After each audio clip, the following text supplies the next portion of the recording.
visage de notre mauvaise Vous conscience. n'avez plus la parole.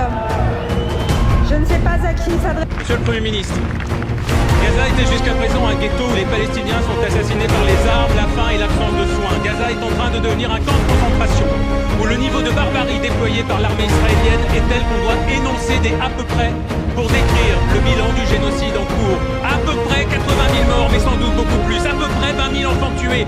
20 000 enfants. Jamais dans l'histoire récente, des enfants n'ont été massacrés en si grand nombre avec un tel sadisme.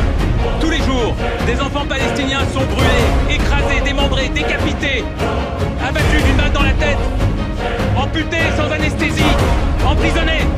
Et dans cet hémicycle, les complices sont nombreux. Les complices sont ceux qui se rendent en Israël pour soutenir le gouvernement fasciste de Netanyahou et encourager son armée. Les complices sont ceux qui répandent la propagande du groupe de lobbying de l'extrême droite israélienne El-Net. Les complices sont ceux qui mettent des campagnes de diffamation contre la rapporteure spéciale de l'ONU pour les territoires palestiniens. Les complices sont ceux qui reçoivent à Paris des ministres d'un État désormais voyou, mais qui sont incapables de la moindre sanction, de la moindre réprimande. Et s'il y a tant de complices ici, c'est parce que la vie des enfants palestiniens a moins de valeur pour vous que la vie des autres enfants dans le monde. Pour vous, ce ne sont que des à peu près. Mais pour nous, ce sont nos enfants. Et comme nos enfants, ils ont un nom, ils ont un visage, ils ont une vie à vivre.